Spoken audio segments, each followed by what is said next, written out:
Even now, years later, that night in December 2013 relentlessly tugs at the edges of my mind. It was unlike anything I'd ever encountered before. A chilling reminder of the dark realities that can lurk even in the most mundane moments. At 33, a stay-at-home mother of two vibrant little ones, my daily life is a whirlwind of laughter, chaos, and the kind of love that stitches the very fabric of my being. But, as any parent can attest, finding a moment for oneself is akin to discovering an oasis in a desert. That evening, as the winter chill began to bite, I wrapped myself in my favorite cozy jacket and told my husband I was heading out for some late-night shopping. He nodded, already halfway lost in some game on TV, a faint smile crossing his lips as our youngest clung to his neck. "Take your time," he murmured, his voice a comforting anchor. The drive was short, a familiar route through our sleepy town to the target I knew like the back of my hand. The digital clock on my dashboard glowed 8:30 p.m. as I pulled into the parking lot, unusually empty for a weeknight. A slice of anxiety always wedged its way into these solitary outings, no doubt a relic from the human trafficking seminars I attended in college, which had painted the world in a more sinister hue. I shook off the unease, reminding myself of the self-defense items tucked neatly in my purse, a precautionary measure that made my husband roll his eyes but let me breathe a little easier. Parking directly in front of the store, next to a cart caddy, I scanned the vicinity, a habit drilled into me from a young age. Always be observant, my mother's voice echoed in my mind, a mantra for the control freak I unapologetically was. Nothing seemed amiss tonight. The lot bathed in the harsh glow of street lamps, casting long shadows that danced with the rustling of dry leaves. With a mental shrug, I stepped out, the automatic doors whisking me into the warm embrace of the store. The familiarity of the place wrapped around me like a well-worn blanket. I wandered through the aisles, my cart gradually filling with the necessities that life as a mother demanded and the little treats that acted as my personal rewards. The store was quiet, soothing, with only a few other late shoppers drifting like ghosts between the shelves. About 20 minutes in, while perusing the latest books and magazines, I noticed a young man, mid-20s, tall, skinny, his attire a dirty gray sweatsuit paired with worn brown work boots. He glanced my way, and reflexively, I smiled and offered a friendly hello, but the greeting hung awkwardly in the air between us. His expression remained blank, his eyes possibly clouded by substances I didn't care to dwell on. He moved on swiftly, and I turned back to the shelves, my heart rate slightly elevated, though I couldn't pinpoint why. It wasn't until I had meandered to the electronics section that I saw another figure, eerily similar in dress and demeanor. No cart or basket, hands buried in pockets, his gaze skittering away the moment our eyes met. A tingle of alarm danced up my spine, but I pushed it away, attributing it to the overactive imagination of a woman who had spent too many nights up reading crime thrillers. But as the minutes ticked by, a third man entered my periphery, older, yet clad in the same nondescript gray sweatsuit and scuffed boots. No shopping cart in tow, just an air of intent that didn't seem focused on the store's offerings. My mind began to race. Were they workers on a break? But then, why no camaraderie among them? Why did they roam the aisles like solitary wolves rather than a pack? I tried to refocus on my shopping list, but the seed of unease had already sprouted. Each time I entered a new aisle, it seemed one of them would pass by, their presence increasingly pronounced and unnerving. I began to test my growing suspicion, zigzagging through the store in a pattern that lacked any logic. Sure enough, Each erratic turn I took was shadowed by their timely appearances. My heart pounded a staccato rhythm against my ribs, each beat screaming at me to leave. I gripped my cart tighter, the metal cold and solid under my fingers, a makeshift barrier between me and whatever intentions these men harbored. As I prepared to head for the checkout, a resolve settled over me, the primal instinct of survival sharpening my senses. It was time to see this through, to ensure I wasn't just spinning dark tales in the solitude of my mind. I made my way toward the front of the store, every sense heightened, ready to confront whatever awaited me. As I navigated toward the checkout lanes, the atmosphere seemed to thicken with tension. The store's usual soothing playlist, a soft blend of hits and oldies, now felt like a distant echo drowned out by the pounding of my own heartbeat. I attempted to maintain a semblance of calm, focusing on the mundane task of arranging my items on the conveyor belt, but my mind was racing. Out of the corner of my eye, I noticed one of the men. This time, he was closer than ever before. His pace quickened as if he sensed my impending departure.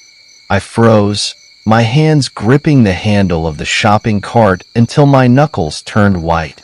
As he approached, I turned sharply to face him, determined to confront whatever threat he posed. His eyes met mine, and in them, I saw something dark and unfathomable.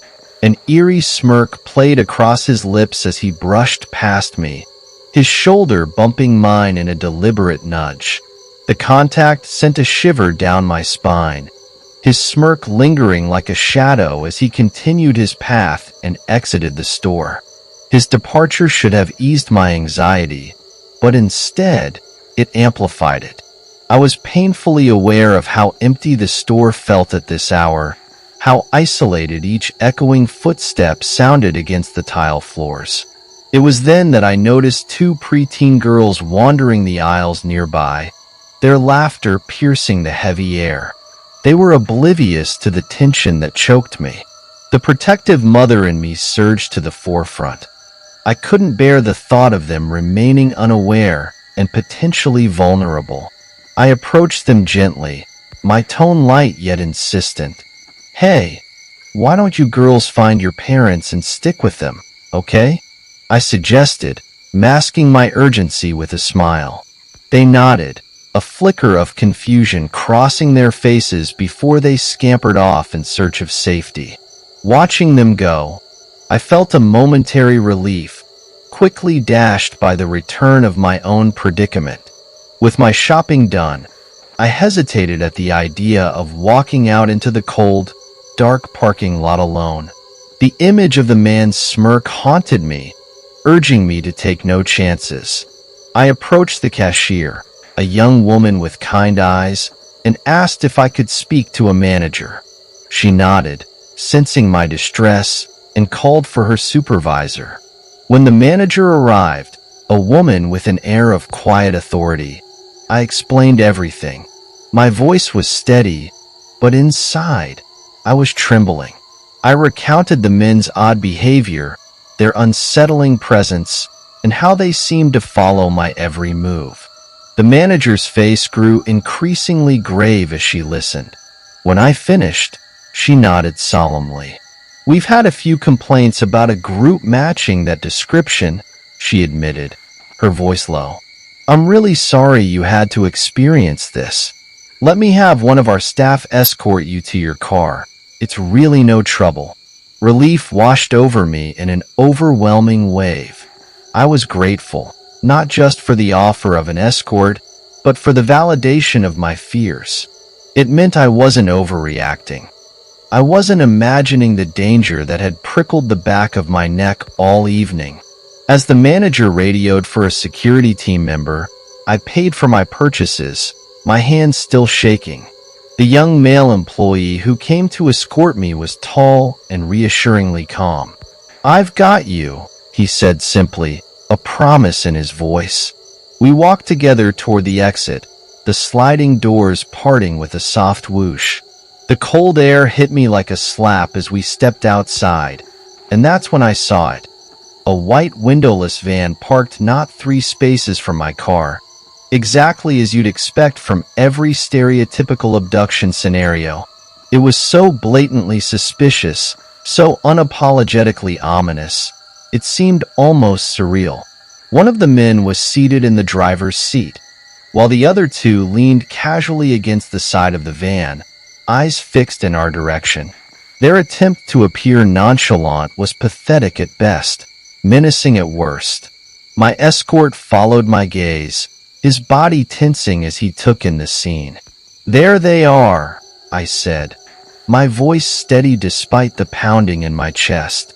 The men didn't wait around. As soon as they realized they'd been spotted, they scrambled into the van.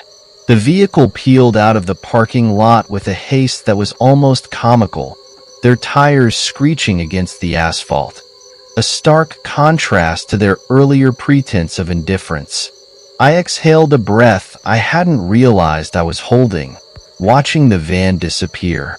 The danger had passed, but the shadow it cast lingered, cold and dark.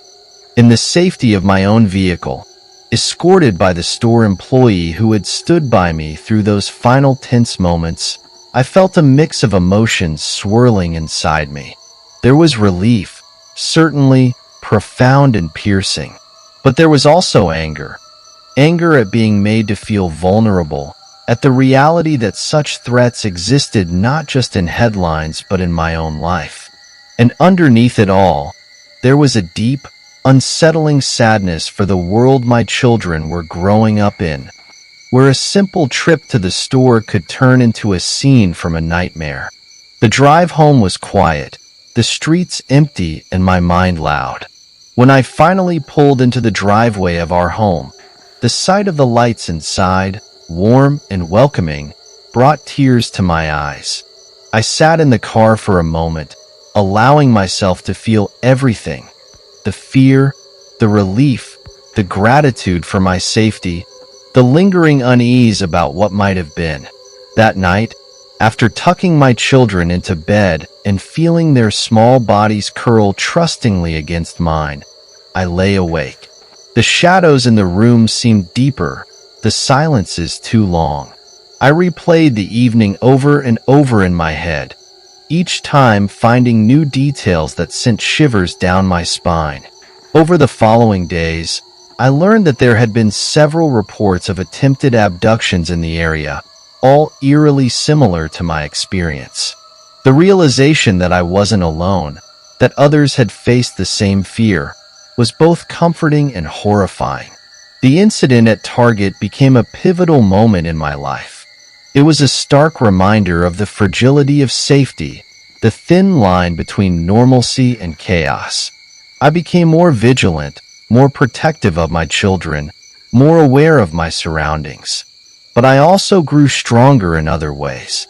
I learned that facing my fears, standing up to them, could give me a sense of power, even in powerlessness. As the years have passed, the sharp edges of that night have dulled somewhat in my memory, but its impact remains. I often share my story with other women, urging them to trust their instincts, to be cautious but not cowed by fear. And while the world may not be as safe as I wish it could be for my children, my love for them is a constant reminder of why we must continue to fight, to protect, and to educate. In the face of darkness, we can be beacons of light, and perhaps, in our own small ways, we can make the world a little less daunting.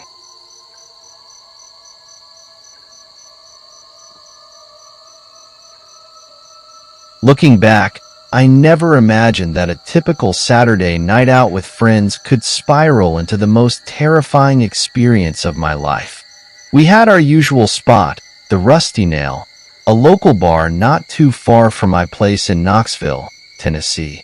It was a familiar, cozy haunt where everyone sort of knew everyone else, or at least recognized faces.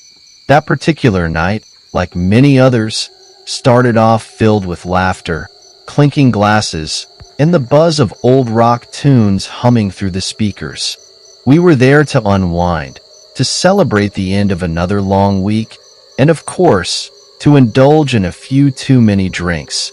As the hours wore on, the details of the evening began to blur together. A mishmash of dance floor shenanigans, brief chats with strangers, and the relentless flow of whiskey and beer. It wasn't unusual for me to get pretty buzzed. In fact, that was typically the plan. But that night, the fog of alcohol felt denser, clouding my memory in a way it seldom did. I remember making the decision to walk home sometime past midnight. It was a route I could navigate with my eyes closed, just a straight shot from the rusty nail to my front door. Living so close to the bar was a perk I never underestimated, especially on nights like these when driving was out of the question. We always kept a spare key hidden under a flower pot on the front stoop, a slightly reckless but incredibly convenient method for nights when carrying keys seemed like too much of a responsibility. The cool night air was sobering, a welcome relief from the stuffy, crowded bar. My house came into view, its familiar silhouette a beacon of comfort.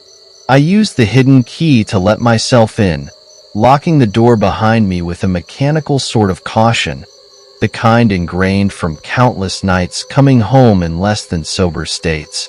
My room was dark and inviting, and I bypassed the usual nighttime rituals for the simple solace of my bed. I flopped down, still fully clothed, and pulled out my phone to check in with my friends, ensuring they were either still having fun or had made it home safely themselves.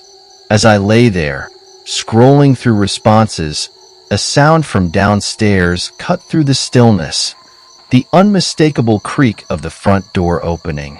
A spike of adrenaline sobered me further. It was late, and though my little brother sometimes came in around this time, something felt off tonight.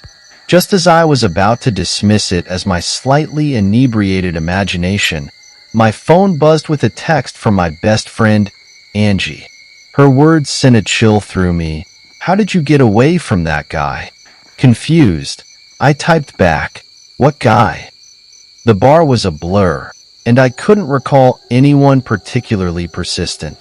More noises came from downstairs, subtle but unmistakable sounds of movement. I told myself it was just my brother making his way around the kitchen. But Angie's next message made my heart stop. "He left right after you did. Watched you walk out."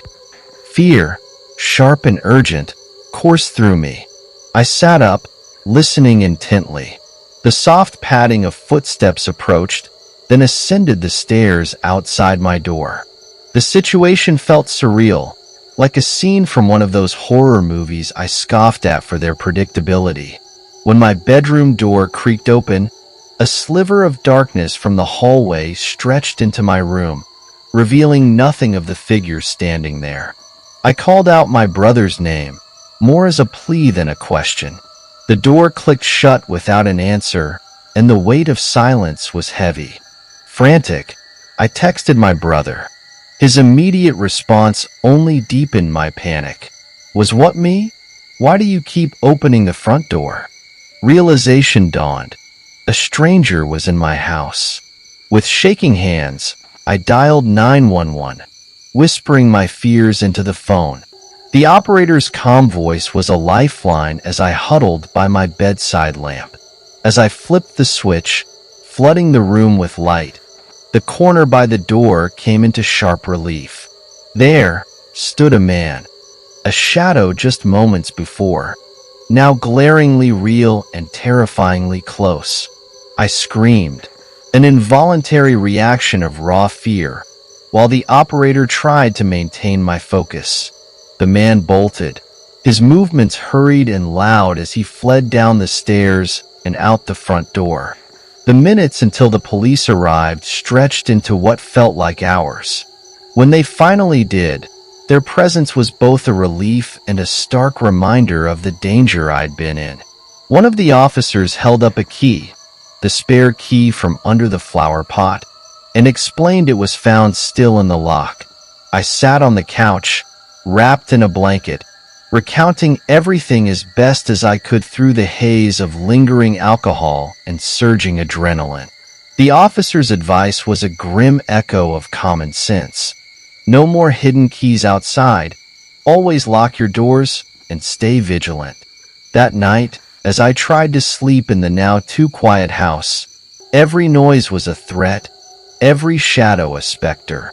The reality of what could have happened, that someone had followed me home, watched me, and entered my house, was a nightmare come to life.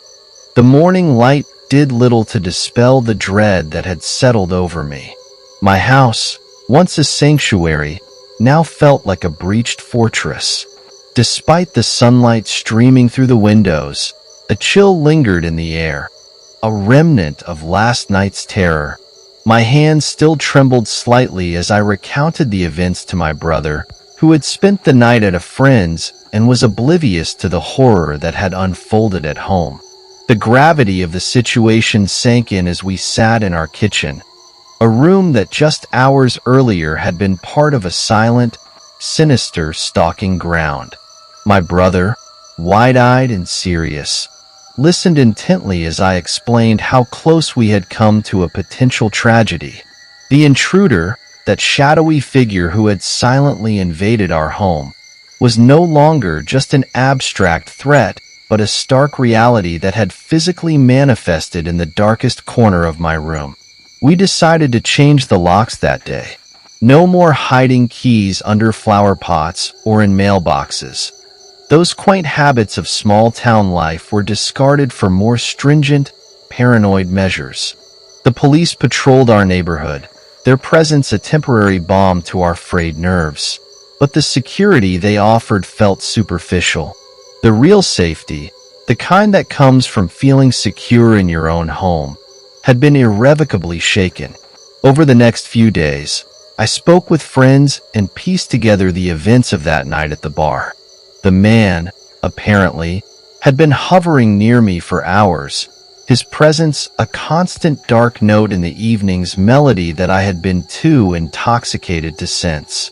My friends described him. Mid-20s, stocky build, a full beard, and short-cropped hair, his demeanor insidiously predatory as he watched me throughout the night.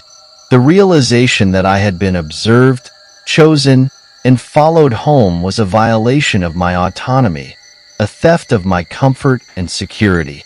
I felt exposed and vulnerable, as if the walls of my home were made of glass. My social media accounts, once a platform for sharing and connection, became a digital fortress to be secured. Privacy settings were tightened, friendships scrutinized, and personal information locked down. The police investigation continued, but no suspects were immediately apprehended.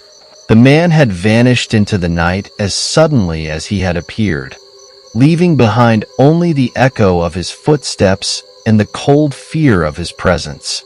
The officer in charge of my case advised me to stay vigilant and promised to keep a close watch on the area. His reassurances were well-intentioned, but did little to ease my restless mind. Sleep became a stranger in the weeks that followed. Nightmares, once a rare disturbance, became a nightly ordeal. In dreams, I relived that night over and over, each time with a different, horrifying ending. My waking hours were spent in a haze of exhaustion and hyper-alertness, a contradictory state that left me drained and on edge. Determined to reclaim some semblance of normalcy, I reached out to a therapist, a soft-spoken woman who specialized in trauma. Our sessions were difficult, a dredging of fears and anxieties that I would have preferred to bury. Yet, with each visit, I found a measure of peace, an understanding that while the event had shaped me, it did not define me. Gradually, life resumed its rhythm. I returned to the Rusty Nail, not alone this time, but with a group of friends who understood the unspoken pact of mutual protection. We no longer lingered until the last call or left each other's sight. Instead, we moved as a unit, vigilant and intertwined. Months passed, and the sharp edges of my fear dulled into a cautious awareness. I learned to live again, to laugh without reservation, and to trust with careful, measured steps. The key under the flower pot was replaced by stronger locks and a security system, tangible symbols of my regained control. In the end, the ordeal left its scars, invisible but indelible marks upon my psyche. But it also taught me about resilience, the strength that comes from surviving the night and facing the dawn. No longer a victim, I emerged as something new, something harder and more formidable. I had looked into the face of my fear, and I had endured.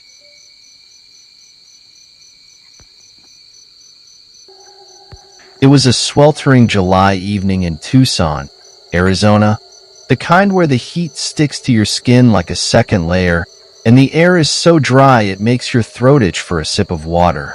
My friend Tyler and I decided it was the perfect night to check out the new street food market downtown.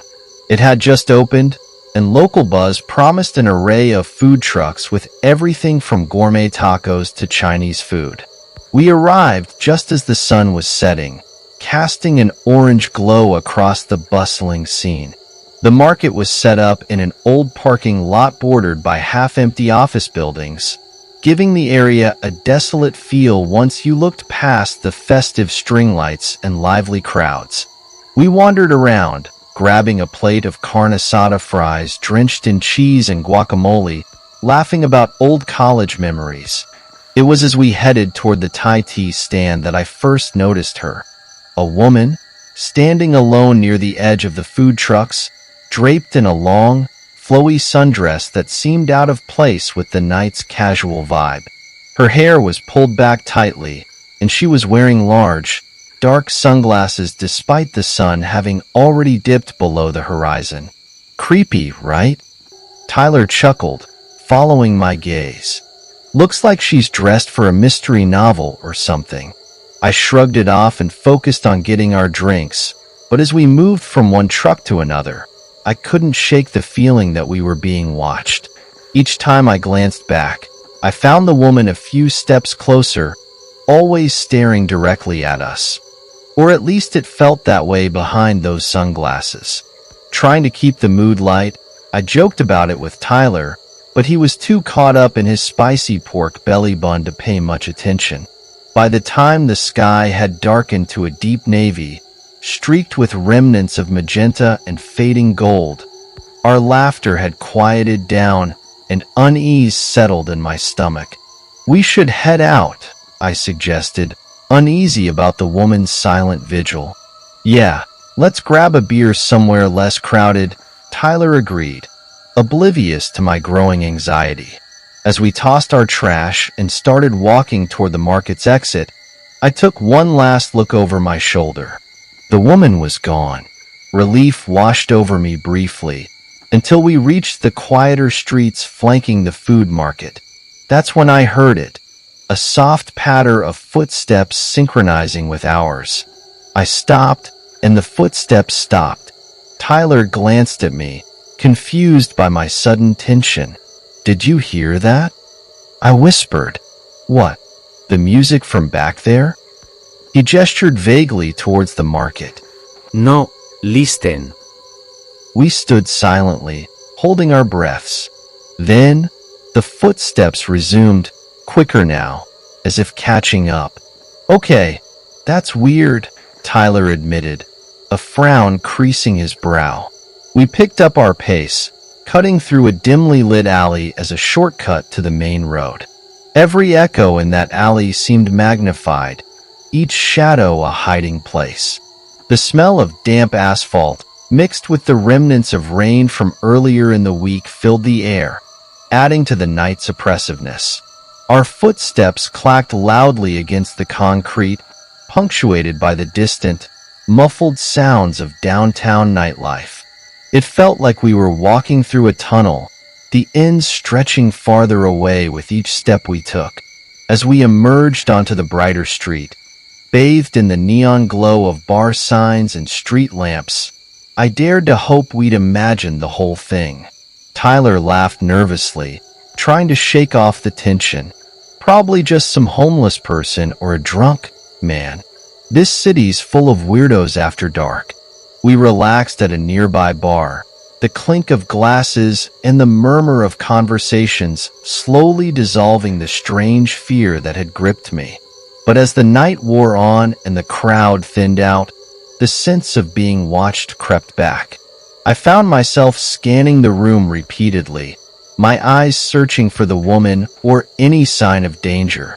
It was just past midnight when we decided to call it a night. The streets were emptier now, the festive atmosphere of the market a distant memory.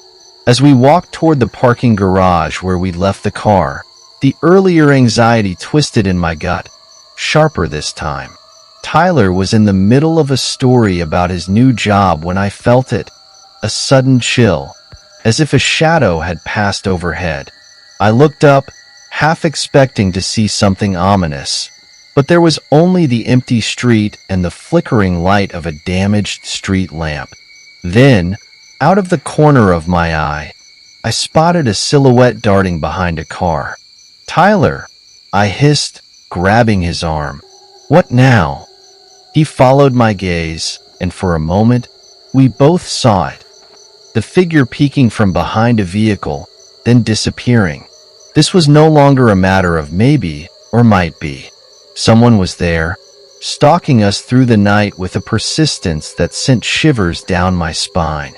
I remembered the woman from the market and wondered if it could be her. But why? What did she want with us? Our steps quickened, almost to a run, as we neared the parking garage.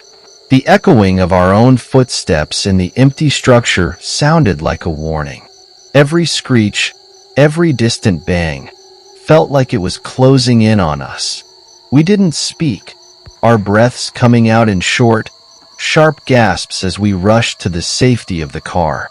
The relief of shutting ourselves inside the vehicle was palpable. Tyler fumbled with the keys, his hands shaking slightly as he started the engine. Our heads turned in unison toward every little sound, every whisper of movement in the parking garage. "We need to get out of here," Tyler muttered, and I couldn't agree more. As we exited the garage, I glanced back through the rear window.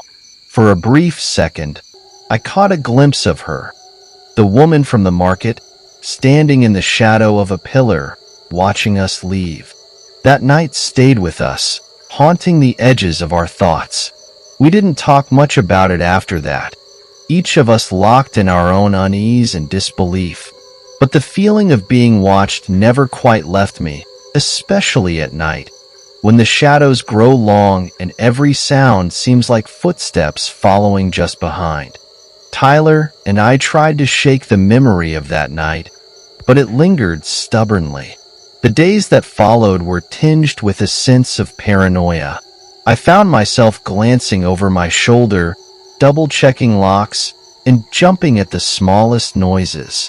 Tyler, ever the rational one, attempted to brush it off, suggesting maybe it was just a coincidental series of events, a random stranger with no real interest in us. But the image of that woman's figure, dimly seen in the rearview mirror as we drove away, haunted me.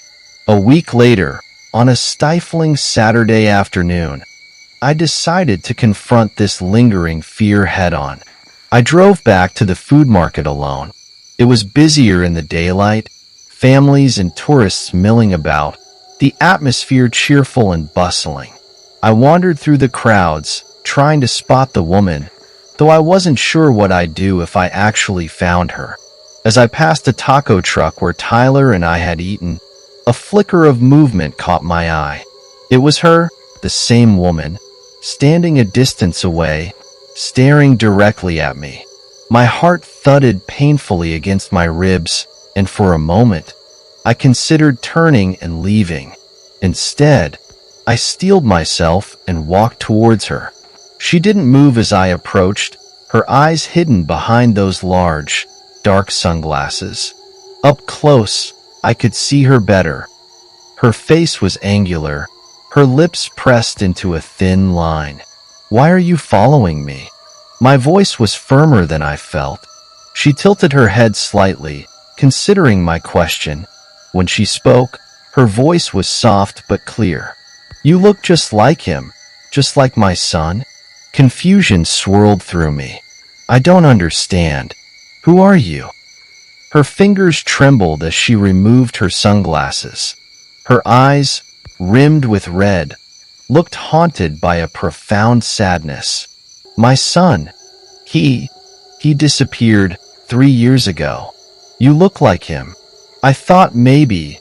Her voice broke, and she turned away, unable to finish. The tension in my body eased slightly, replaced by a surge of sympathy. I'm sorry, but I'm not your son. I can't imagine how hard that must be for you. She nodded, wiping away a tear that had escaped down her cheek. I know it's irrational, but sometimes the heart sees what it wants to. I'm sorry if I scared you. We talked for a few more minutes. She told me about her son, how he had gone missing during a trip with friends to California. He was about my age, and the resemblance was apparently uncanny. I gave her my condolences and suggested she seek help, perhaps join a support group. She smiled weakly, promising she would. After that day, I never saw her again. The relief was immense, but so was the guilt for how I had initially perceived her actions. I had imagined a stalker, a malevolent figure out to do harm, but all along, it had been a grieving mother, clinging to a ghost of her lost child. Life gradually returned to normal, but the experience changed something in me. It reminded me how quickly we judge based on fear, how easily we weave narratives in our minds that align with our darkest suspicions. I became more observant, more empathetic to the strangers around me, understanding that everyone carries a story, a burden we know nothing about.